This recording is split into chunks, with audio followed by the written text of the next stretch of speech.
Hello, how are you keeping? Just hopping on briefly again. Thank you for watching. And just talking about something that keeps kind of coming around to me, and that's the employee assistance programs or short-term therapy. So basically, I get contacted a good amount by different companies to ask me to work with them to do EAP or short-term work. Um, I think it's fantastic.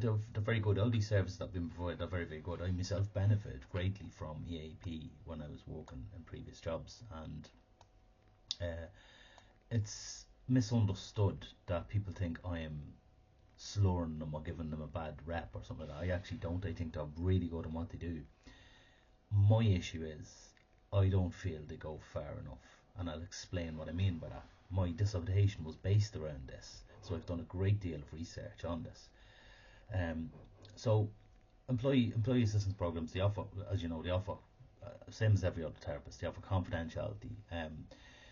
As well, it's lovely because it's very convenient. It's beside you. It's also the idea behind it is that say an employee is having some difficulty and they might not notice it. There's the idea is that the employees around them or the manager or supervisor, whoever, will pick up on it and then offer them employee assistance. And this can be a number of things like this. You can do online supports, etc. And just talking to your manager, talking to your OT, talking to different things, and then probably ultimately going for therapy, which the employer pays for. So ultimately, it's a fairly low cost um, system for the employer. And what I mean is, the employer does get a bill to pay for the therapy being provided, but ultimately, what they're doing is their whole goal is to prevent absenteeism and sickness due to mental health concerns. So they're thinking of the bottom line, obviously. Like, they just want the workers to be productive and they want the workers to keep coming into work and not going sick, because obviously sick leave is going to be a huge strain on any business. Having to pay an employee to come in to cover you, plus you pay your wages, etc. So they're hoping that they, by offering EAP or having EAP provided, that they will, the employer will be very productive. It's very cost effective. It's very accessible. Normally it's 24/7. So if you're working shift work, and something happens in the early hours of the morning, they do provide a call. Now, they might not have, some don't have 24-hour therapists. They may have trainee therapists, I don't know.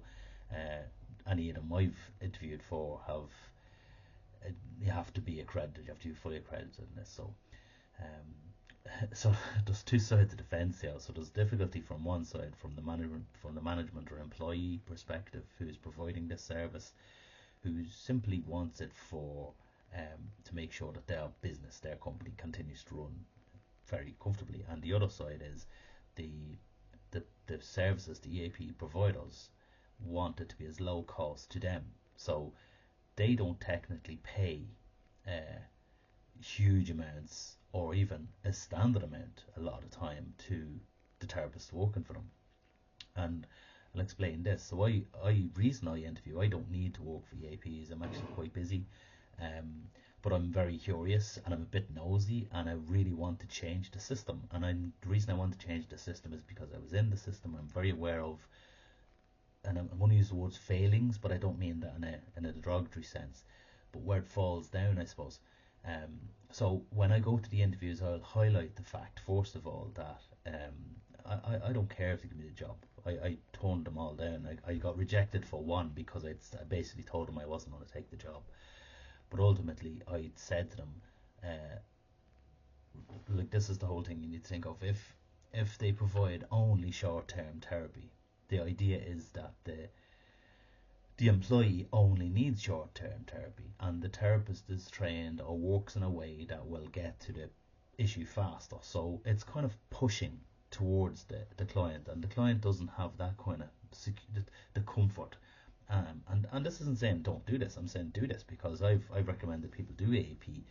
But when you do AP, you're never told this is a short-term solution, and this may be just the start to your therapy journey. So you do the therapy, and then after the therapy ends, you have your 6 sessions. You may feel a bit raw, you may feel a bit vulnerable, and kind of thinking, oh, I really kind of want to do some more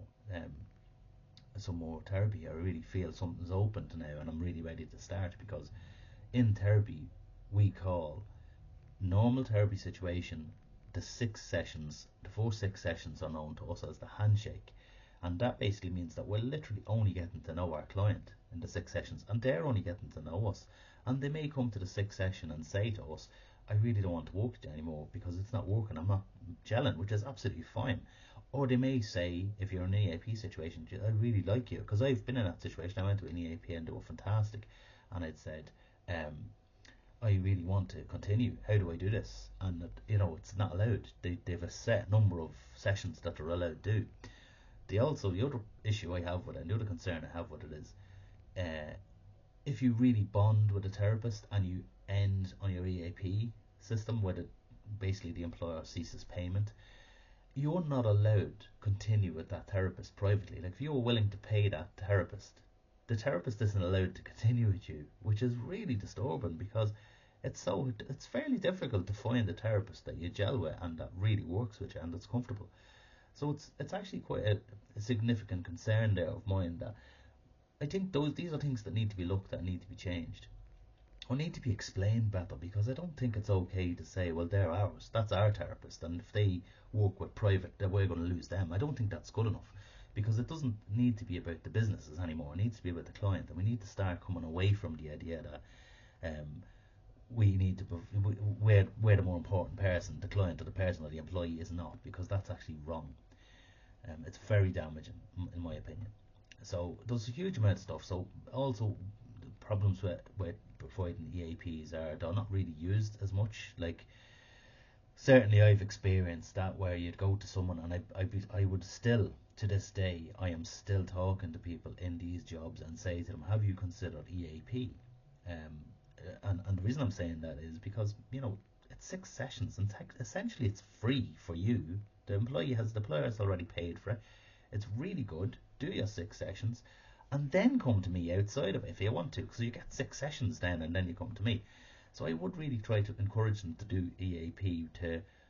It's a great way of finding out who you are and where you are in your own process, and then when you come to me, you hit the ground running. Because anyone I've worked with after EAP, or after their own short-term therapies, whatever they've chosen, or different therapist, there's no kind of warming up piece. There's no getting to know you. There's no handshake. They're already there.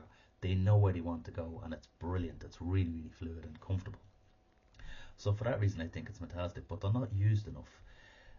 Although they're advertised everywhere you go, you'll see them. If you walk through hospitals, there's posters everywhere. If you walk anywhere in any employment situation, they're very visible, very visible. And I've experienced, I've seen them in the bathrooms, in the toilets, and everything. They were everywhere.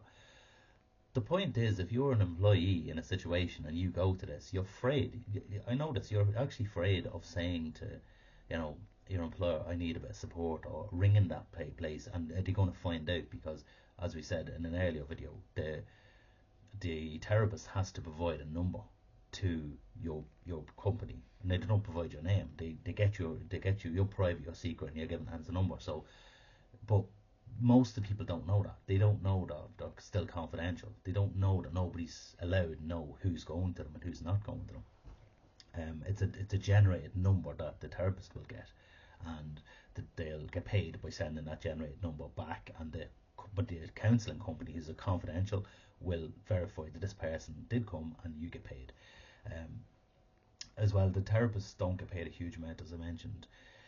They're very low pay, and that might be great. People enjoy working for this, but my point would be that if I'm working for a company and they're paying me €45 or €50 for a session, I'm potentially having to take on more clients and getting paid €50. And if I take on more clients, I'm not only going to be very, very tired and possibly overworked. You're not going to get a good standard of therapy from me, because I'm just working too much in order to pay my bills.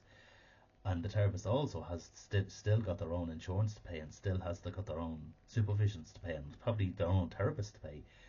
So they're trying to work out this more or less. So if you think of that, they're then taking on more clients and trying to, and so technically my feeling is that the companies are fantastic, but I think they should pay the therapist a proper rate. They should acknowledge that the client has the power here. The individual, the employee, should really have the ultimate power. And that means in deciding who they work with, not being assigned a therapist. Because most of the thing, if you go online now today and you look up, I want a therapist in my area, and even if you put my name into any of them, you'll see who it is. You want that person, or you don't want that person, or you'll read a little bit about them, you'll figure out who they are, and you'll choose them yourself. And I'd offer, as I said, an online, a very quick brief, let's get to know each other. People have gone, yeah, we're not going to work together, or I might say, I don't think we're right together. And then those other people might say, yeah, actually, I think I'm feeling really good here. I think we can move forward and work together. You don't get that with EAP, which is wrong, because that choice is taken out of your hands. You're given a therapist, so already you're on the back foot. You have 6 sessions, and it might take you 3 sessions, 4 sessions to warm up to this therapist, and then you're only getting started. So already it's kind of bad. Um, it's not really working for you. So there's also a chance that EAPs may not provide high standards. I don't know. We don't vet them. There's no one vetting them around like that. But they're just, if you pass the interview, you're good enough. You get the rubber stamp, and they send you the clients. I didn't get the interview because I'm very straight. I'm very straight. I said straight out, well, why aren't you paying? I said straight out to them at the end of the interview. 20 years ago, 30 years ago, I went to therapy and I paid 60 quid for a therapist. Today, I'm still charging 60 quid, and you're paying 35 to 40. I said, can you not see the problem there? And they were like, oh yeah, we can see the problem. I think there was a bit of embarrassment and humiliation there, but you think, obviously I didn't get the job, but I've toned down others as well for exactly the same reason. So, but I didn't want the job. So you believe the staff believe the employer controls the thing, but the employer essentially has nothing to do with it other than recommending it, and then they're out. They have literally nothing to do with it. They may potentially know you have gone to therapy because you've probably come to them, but after that they know nothing. But again, that could hold a little bit of shame in an individual. It's very important to be aware of that. It might feel, oh, I just don't know. This person knows I went to therapy, and what did they think of me? And there's awful things people think about themselves in therapy. Whereas if you go to therapy, I think you're bloody brilliant. I think fair play to you. So it takes a huge amount of courage to go to therapy, and when you go to therapy and you walk through the whole thing, you'll realise how good it is for you. And the real reason, like, it's not this fantasy fairy tale reason people think therapy is, oh, he's cuckoo. My mum used to say to me, I'd say openly, I'm in therapy, and they'd say, oh, sure, you're mad anyway, and it might be half joke but half real, but that's the kind of thing that sticks with people that are feeling very vulnerable and very insecure. There's also a very, very significant lack of a follow-up, and the reasoning, again, because of the confidentiality. The therapist will never contact you after you've ended your session with 6 sessions. Now, personally, if I'm with a client and I've worked with them 2 years, I also will never contact them, right? So if you're an employee in a situation and you're really struggling with something and you've got your therapy and then you go back into it and you still have this struggle, you get a sense then of, well, I've failed. How did the therapy not work? I've failed, which really puts something really negative and wrong in you. Whereas the thing is, no, maybe you just need to go up again. It's limitless, really. You don't really. Well, I'm saying it's limitless. I'm assuming, because I don't think it's fair if they turn around and say, well, you've had your lot, you're done, because it's not about that. I would be concerned again if that became an issue. But as I say, it's EAP is fantastic. It's really, really good. But the thing about it, I think they need to say there's so much more work they need to do on it to make it more accessible, more client friendly, more user friendly to people. And I really feel that they have a lot of work to do here. Anyway, I hope that helped. If you have any questions, let me know in the comments. Thanks.